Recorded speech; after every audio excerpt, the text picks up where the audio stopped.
First, we'll open the driver's side door. Right where you see the steering, underneath the steering is a hood latch that needs to be pulled out. Once the latch is pulled, you would notice the hood losing its grip. Right where you see the grill, on top of the grill there is that lever that we have to press towards left side and then lift up the hood. This is that lever that I was talking about. Press and hold this lever towards the left side and then lift up the hood. Once the hood is opened, here's the engine right there, and this is the location for engine air filter. Facing from the front on the right side, notice there are two brackets that are supposed to be pulled down. So what we're going to do is pull that first bracket down right there. There it is. We got the first one pulled down, and you notice at the bottom there's also another bracket that also needs to be pulled down.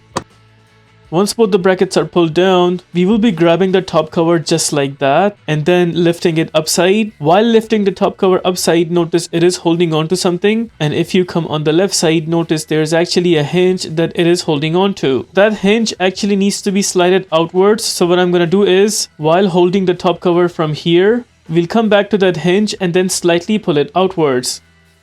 There it is, it's pulled out from right there. Similar needs to be done at the bottom side. There you would notice one more hinge at the bottom. And while you're pulling out the one at the top, the bottom one actually comes out by itself. Just right there you would notice it is free and loose. Once both the hinges are pulled out, what we'll do is we'll just lift up the top cover all the way upside. There you would notice the top cover is pulled out. And now you also have enough room to pull out the engine air filter. We'll just grab the filter from this corner, lift it up like that, and then pull it outwards.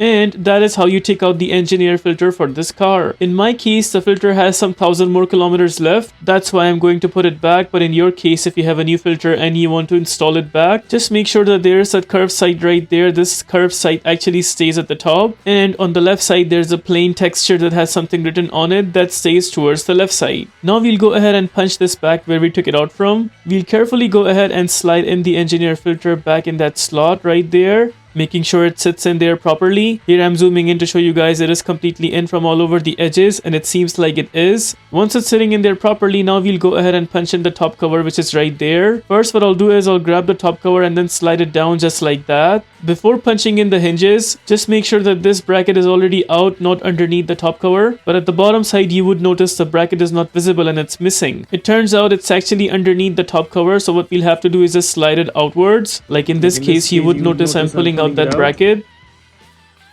There it is, it's pulled out. Make sure both of these brackets are pulled out before punching in the hinges on the other side. Now we'll grab the top cover and then punch in the top hinge right there. Again, we'll apply the same process. Grab the top cover and then slide in the hinge from the other end. There it is, we got the first hinge in place just like that. Notice similar needs to be done on the other side as well. There it is, it's also completely in from the bottom side. Now we're good to punch in that bracket right there on top. Just make sure to press down the cover a little bit and then punch in that bracket. There it is, we got the first one in position. For the second one, notice there's actually a tight spot right there, and you will find these two windings in the middle holding onto it. You will have to work your way out in order to punch in that second bracket. To make things easy, I would recommend punching in your arm just like that. In this way, the angle of your arm will be helpful to punch in that bracket. There it is, finally I was able to position the second bracket. Once job is done, then you pull out your arm just like that. With that, we are done with the replacement of engine air filter for this car. Now suppose you want to close the hood back, we'll need to bring down the hood up until the middle, and to close the hood properly, we will need to leave the hood from the middle with a slight push. If it still does not close the way we did, then you may have to push it from the top until it closes completely. If this video helps you in any way, please consider liking this video and subscribing to our channel.